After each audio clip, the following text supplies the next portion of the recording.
Prime Minister and opposition leader at opposite ends of BSP saga. PNG Air resumes flights to Wapenamanda Airport. And another boost for Team PNG to Tokyo Olympics. This is National EMTV News with Dennis Orere. Good evening and thanks for joining us for today's news. Prime Minister James Marape says he will not question the credibility of BSP Financial Group Limited amidst allegations of money laundering raised through a recent article in the Australian Financial Review.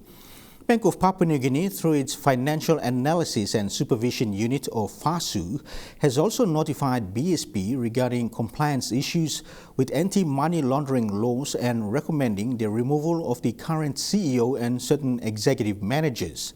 However, Central Bank Governor Loy Bakani issued a separate statement, disassociating itself from the statement released by FASU. Meanwhile, opposition leader Belden Nama has slammed the actions of Prime Minister James Marape and Bank of PNG Governor Loy Bakani for defending BSP Financial Group Limited. Previously known as Bank of South Pacific, the largest bank in the country did a rebranding last month, getting the name BSP Financial Group Limited, or BFL, after also being listed on the Australian Stock Exchange. Following a recent article in the Australian Financial Review on 16 June 2021 that pointed out allegations of money laundering relating to BFL and was subject to regulatory action by the Financial Analysis and Supervision Unit of the Bank of Papua New Guinea, the bank immediately provided a market announcement on 18 June 2021 defending itself, saying upon being notified by FASU, it believed it was complying with PNG anti-money laundering laws and refuted the allegations. Prime Minister James Marape, when asked to comment on the matter yesterday, said BSP's credibility is top-notch and have been very compliant in their dealings with customers and other stakeholders in PNG and the Pacific. Bank of PNG and FASU have every legal right to look into how the bank conducts, but I am reliably informed that BSP standard is top-notch. They have not conduct themselves improper or illegally. What happens in someone else's account is not in BSP is doing every time. BSP is there to conduct bank for our country, and the biggest bank in our country. They assist government and people in as far as bank services are concerned. So, in a new twist of events today, a statement from Bank of PNG Governor Loy Bakani was circulated, aiming to clarify that FASU's media release on Monday this week regarding allegations of money laundering against BFL was done independently based on the Anti-Money Laundering and Counter-Terrorist Financing Act 2015. Mr. Bakani said in the statement, Bank of PNG disassociates itself from the statement made by FASU, saying the use of BPNG's logo was not authorized and the statement was not endorsed or approved by the central bank. The governor further stated that the banking system, including BFL, is sound and meets all regulatory requirements and standards under the Banks and Financial Institutions Act 2000. This prompted opposition leader Belden Nama to hold a special media conference this afternoon, slamming Prime Minister James Marape and Bank of PNG Governor Loy Bakani for what he says being in defense of BFL. For Mr. Marape to jump up and down in defense of BSP and claim that it is top-notch in being conscious of fraudulent transactions and money laundering without tendering the least evidence in support of his statement is totally irresponsible and shows a Prime Minister who is totally confused about his roles and responsibilities as the leader of our country. The opposition leader said it is strange to see the Prime Minister defending a commercial bank which has been accused of potentially allowing or abetting financial fraud and money laundering and going against the government's own regulator, the central bank, in the process. The central bank governor Mr. Loy Bakani has taken steps to distance himself from the statement by Financial and Analysis Supervision Unit, FASU, of the Central Bank.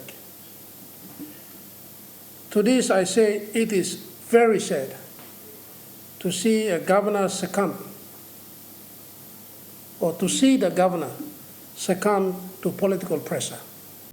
The opposition leader will be hosting another media conference tomorrow to speak further on the matter.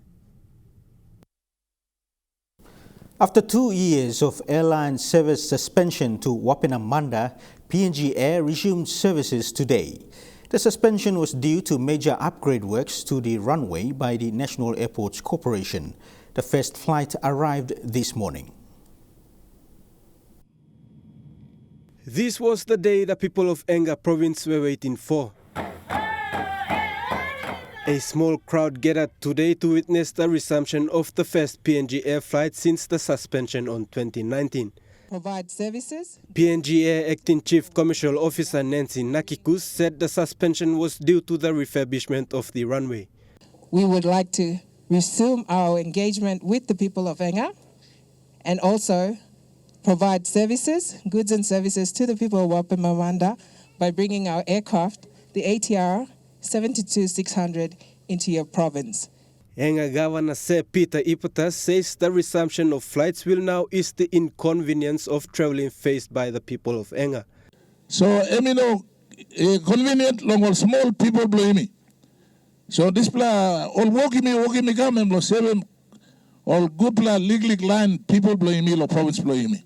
Ipotas added that the resumption of flights will also promote the province despite setbacks. Maski me got all setback or some travel fight. One kind something, you me like promoting province blow me, long cycle tourism or some all silimuli comes up here, all white man, all line lo must be, some sort of looking culture blow me, all can come here, all right, and me too, you got mountain, good black clean air, all people are enjoying weekend, all can come here along Enga province. With the upcoming Enga show in August, PNG Air will have special flights from the 6th to 9th of August. Porivai, National EMTV News. Funding road projects remains a struggle for districts in Central Province. This was a concern raised at the Assembly meeting at Konedobu yesterday during the presentation of the 2021 Supplementary Budget.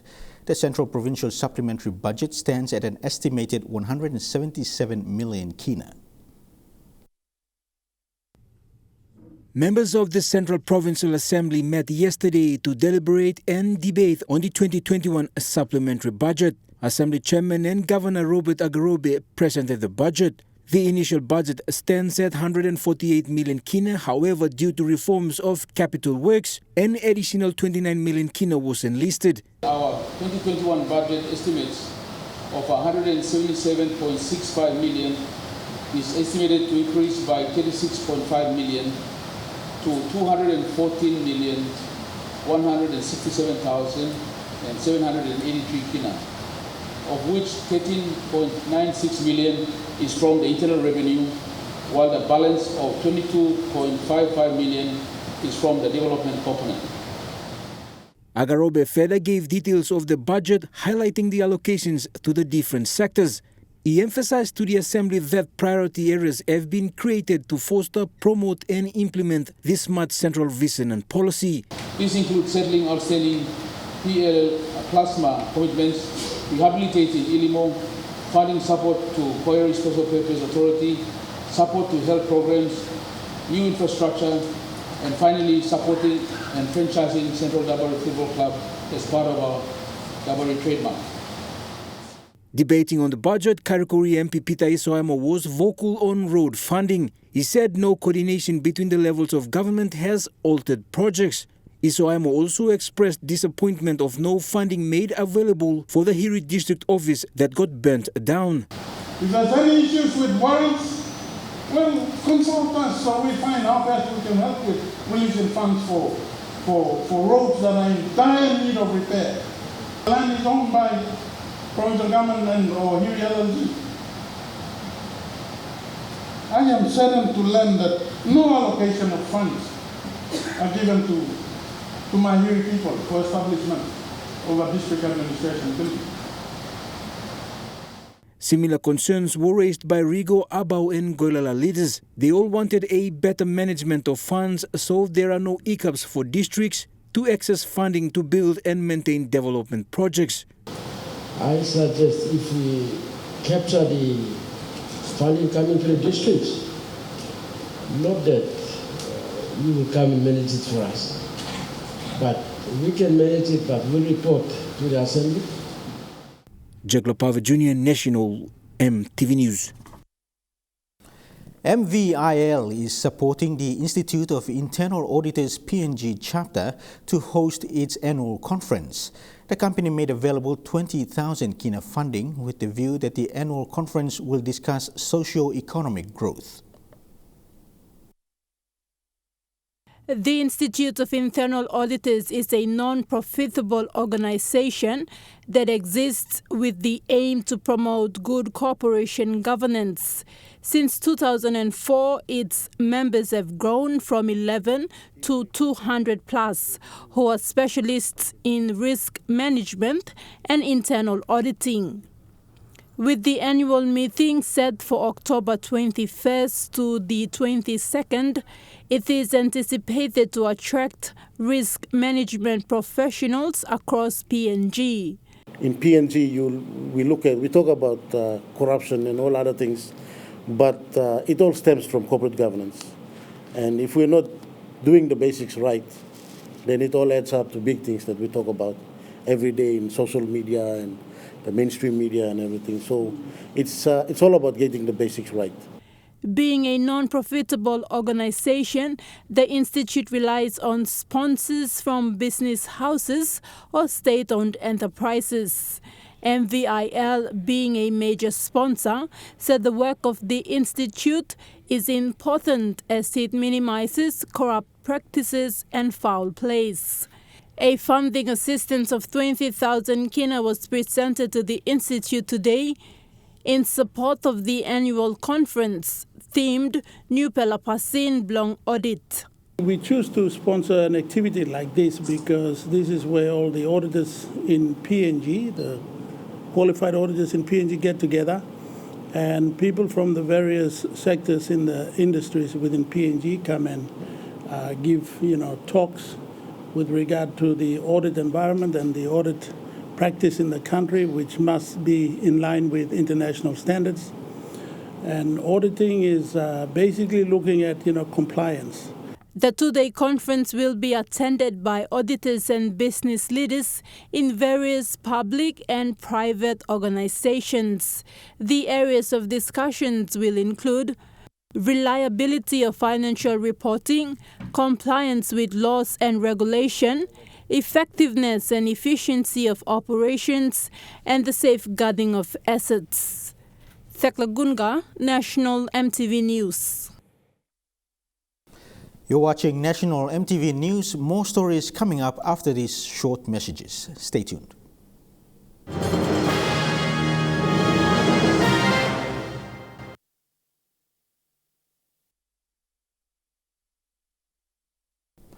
Welcome back to the news. Member-elect for Mosby Northwest, Lohia Boy Samuel, has committed to deliver much-needed services in the electorate. MP Samuel made the commitment when speaking at the City Hall during his swearing-in as the Commissioner of the NCDC Board. His Honor Magistrate Gary Unjo officiated the instrument of the swearing-in. Mr. Samuel outlined that infrastructure development and economic stimulus package topped his priority list. NCDC Board Chairman Governor Pakop welcomed and congratulated the new MP to the board. Member Samuel said his election marked a special occasion for the indigenous people because it has been 40 years since they last had a voice in the National Parliament in 1982 when the late Mahuru Rarua Rarua was a Member of Parliament. UNICEF Country Rep Dr. Claude Kamenga officially declared 3 communities outside Mount Hagen yesterday. Open defecation-free Hagen Open Electorate, including Nawai, Goroka and Bougainville, were selected to pilot the EU, UNICEF and PNG government's Water and Sanitation Hygiene or WASH project. Local communities are involved in the Clean Pela community project to keep their communities clean. UNICEF country rep Dr. Claude Kamanga encouraged families to practice good health and hygiene to prevent children from getting sick or dying from diarrhea, which he said is the #1 killer of children below the age of 5. The EU and UNICEF will continue to partner with the national government in bettering the lives of children through such WASH and Clean Pela community project. When sanitation is not appropriate, we have so many diseases in our communities. With your achievement, I'm sure we will see a reduction in many of those waterborne diseases, particularly diarrhea. The 3 communities that were declared open defecation free or ODF are Kenta 1 and 2 and Row Village. This adds to a total of 107 communities out of the 200 communities in Hagen Open that have been certified ODF. These 3 villages have a total population of roughly 800 people. They have built 100 clean toilets using the provided shuttle pens and local material for ventilation purposes. Local motivator and community leader Wag Rona said the community has made bylaws not to defecate in the open space, not to litter, and to keep their household clean and river system and water sources clean.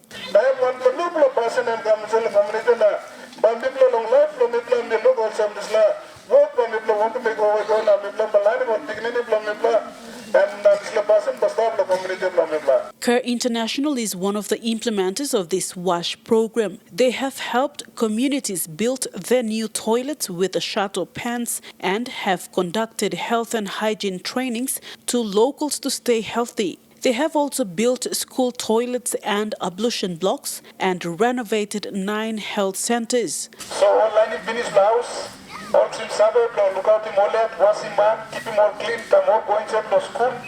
He got school, I think clubs are finished, Kenta Elementary and Primary School. The project is aimed at achieving all the 17 Sustainable Development Goals, including SDG 6, which talks about access to clean and safe water and sanitation. Vasinata Yama, National EMTV News, Mount Hagen. Kaul 2 village on Karkar Island has initiated community projects to improve living standards without waiting for government intervention. A spokesperson, Wrights Perry, told MTV that the youth are being taught to grow vegetables such as pak choy in a nursery. The project is aimed at keeping the youth away from illegal activities.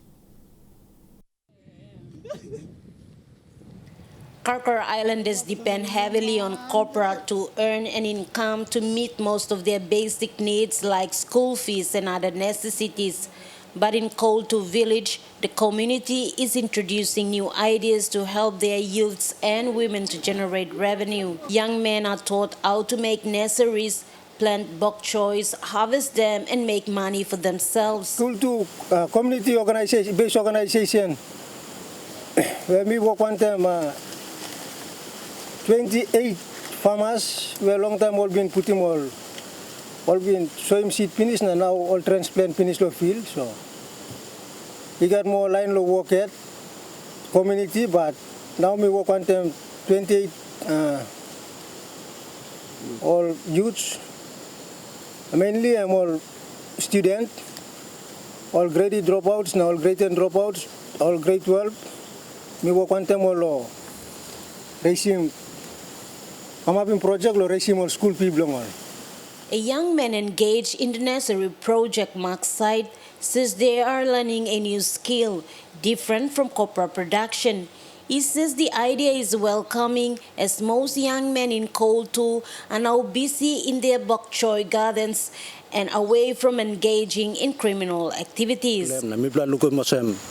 something member help me lol short pla time ya mi bla pilih mo se bambak se coin sare apken inside lo disla kumuya kopra mi bla luku mo se long pla time ya am se taking bla long pla time na kumu lo help me bla ken no mi bla lo work lem no mi bla lo stop. Women and young girls are also taught how to produce their own soap and oil to use and also to sell and earn an income. Women's rep Rose Tommy says with the new skills, they can now save money to meet their other needs. Come back inside the community, mi plan make him own one me ablo mi plana. Osem, house do a market. But you me make him lo money and buy flow inside lo house do a lo sort na need blow mama. Local Perry Mamul says these community-based programs were introduced to reduce the poverty level in the village and encourage sustainable projects for the village. So this line also home technology. Nipla using long. Coconut one time. Coconut soap production. So reducing some poverty inside the community.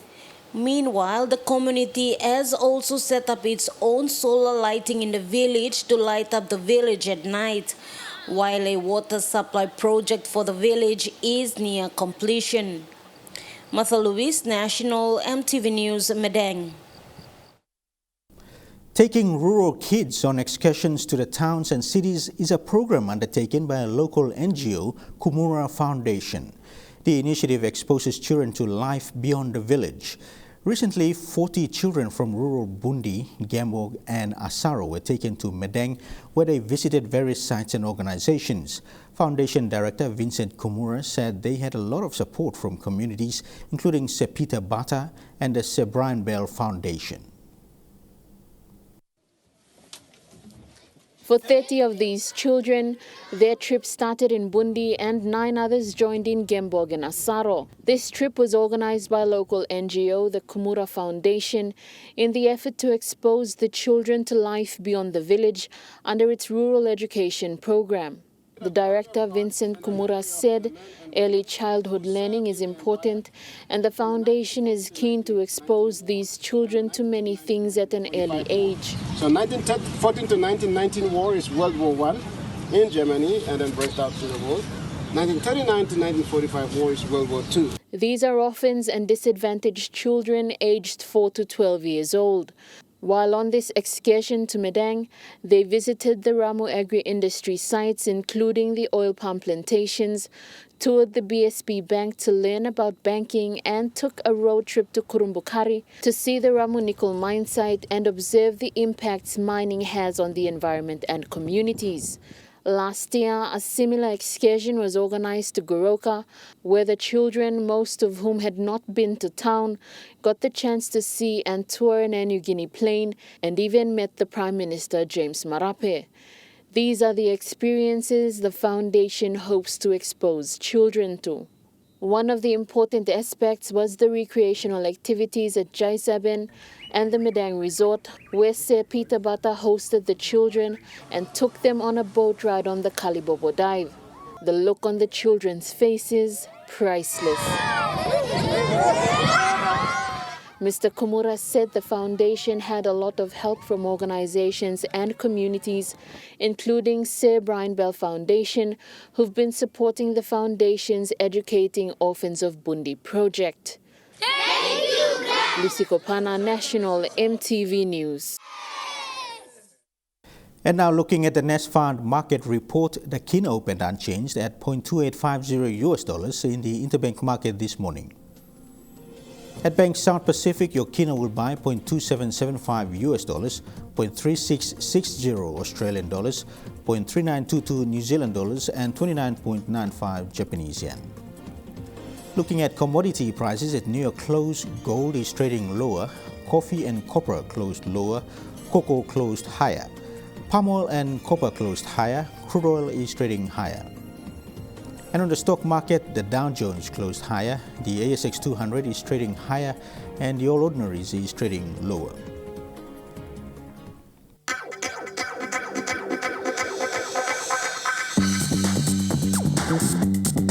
Trukai Sports.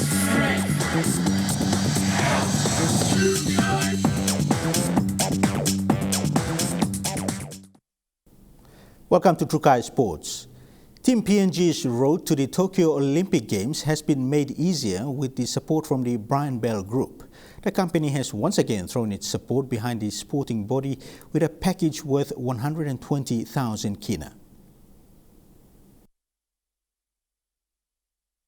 The PNG Olympic Committee has again received support from one of their long-term corporate partners, the Brian Bell Group, who has stepped in with a sponsorship package of 120,000 kina to assist Team PNG as they make their way to the Tokyo Olympic Games, which will commence on the 23rd of July. Team that have been involved in sport quite actively, or our business being a proud supporter of sport in PNG through either cricket, rugby, the Olympic Committee, PNG Games. Our organisation has a long, proud history, as I said, of supporting sport in Papua New Guinea, and we're very, very proud that we're here to celebrate our Olympians heading off to Tokyo. PNGOC's tireless efforts and that of the athletes has been rewarded with the support from the business community, who have rallied behind Team PNG, whose preparations and attendance to the Olympic Games has been greatly affected by the COVID-19 pandemic.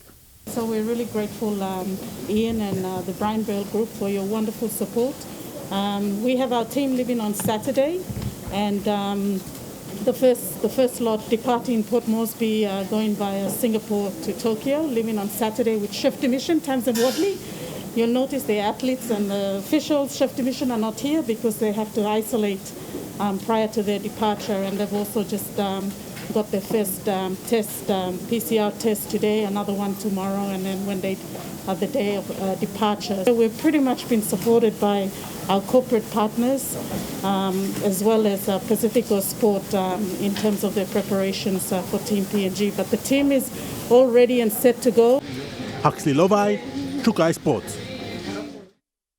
And it's 9 days to go before the Tokyo Olympics, with MTV to telecast the Olympics live, with the opening ceremony to be on the 23rd of July 2021. It has been a tough 2 years, with preparations for the Olympics a serious issue for Team PNG, with travel restrictions and limited competition. Preparing for the Olympics has been a struggle. But thanks to the Australian government through the Pacific Oz Sports Program, Team PNG has had much support. The PNG Olympic Committee will be sending the first contingent of Team PNG this Saturday for the Olympics in Tokyo. Team PNG has already confirmed 8 athletes for the 2021 Tokyo Olympics in Japan, but it has been a tough 2 years for athletes, especially with the restrictions brought on by the COVID-19 pandemic. Extremely challenging for our athletes, the fact that all the competitions globally and domestically as well were very restricted and with limited competitions. It's been really, really hard for our athletes. Our rugby sevens team, women's team, unfortunately, they missed out, but they're one team that advanced to a repechage, which is quite a big achievement as well for a team sport. Secretary General of the PNG Olympic Committee, Alvita Rapila, said yesterday that a lot of support has been from the Australian government through the Pacific Oz Sports Program. It's been really tough. We've been fortunate with support from the Australian government through the Pacific Oz Sport Program. Their funding has really enabled the preparation of our team, and we're grateful for their support. Also getting our athletes to based in Australia as well, training with their high performance coaches, and that's been a really great support for our athletes. Team PNG has 9 days to go before the Olympics opening ceremony on the 23rd of July in Tokyo, Japan. And Rapila said the first contingent of the team will be leaving on Saturday. Part of the delegation leaving on Saturday with the chef de mission, Tamsin Wadley. And the athletes in Australia, they will leave on Monday. And Judith in Thailand at the moment, our swimmer, she will also be leaving from Bangkok straight to Tokyo. So we start leaving as of Saturday. Fidelis Sukina, Trukai Sports. That ends Trukai Sports. The weather report for the next 24 hours coming up next. True Kai Sports.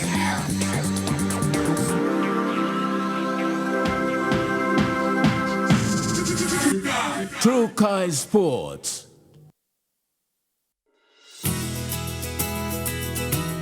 This weather update is proudly brought to you by MoniPlus, with you always.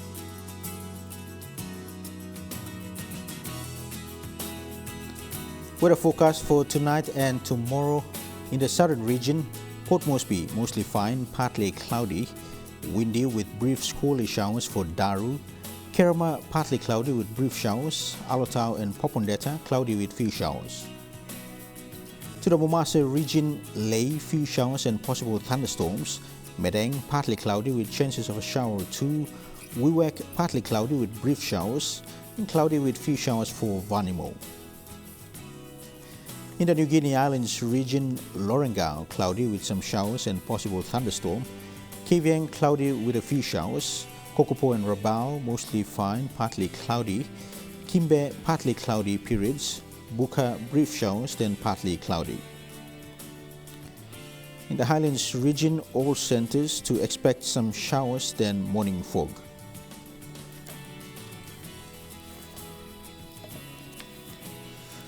Forecast for small crafts for the next 24 hours. Waters of southern PNG Indonesian border through Torres Strait to Daru to Kiwai Islands to Kerama to Yule Island to Hood Point to Samurai Islands with waters of Samurai Islands to Cape Vogo and eastern and western Milne Bay Islands with waters of Finschhafen through VTS Dampier Straits to Siasi Long Islands and with waters of New Island to West New Britain and Bougainville seas 2.5 to 3 meters. Waters north of Cape Vogel through Huon Gulf to Finschhafen and with waters of East New Britain seas 1.5 to 2 meters. Waters of Long Island to Medang to Karkar Island to Wewak to Aitape to Vanimo and northern PNG Indonesian border seas 1.5 to 2.5 meters. Waters of Manus and its western group of islands seas 0.5 to 1.3 meters.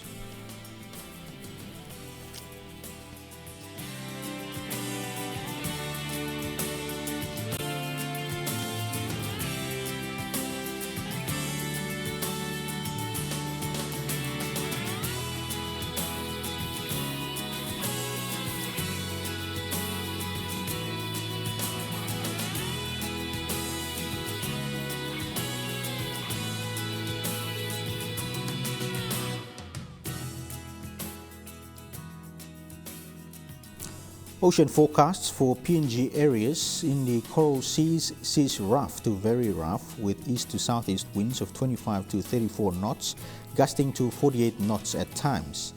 In the Solomon Seas seas rather rough to rough with east to southeast winds of 20 to 33 knots. In the Bismarck Seas seas rather rough to rough with southeast winds of 20 to 33 knots.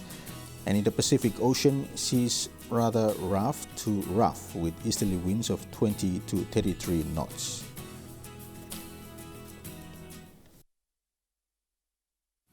The weather update was proudly brought to you by MoniPlus, with you always.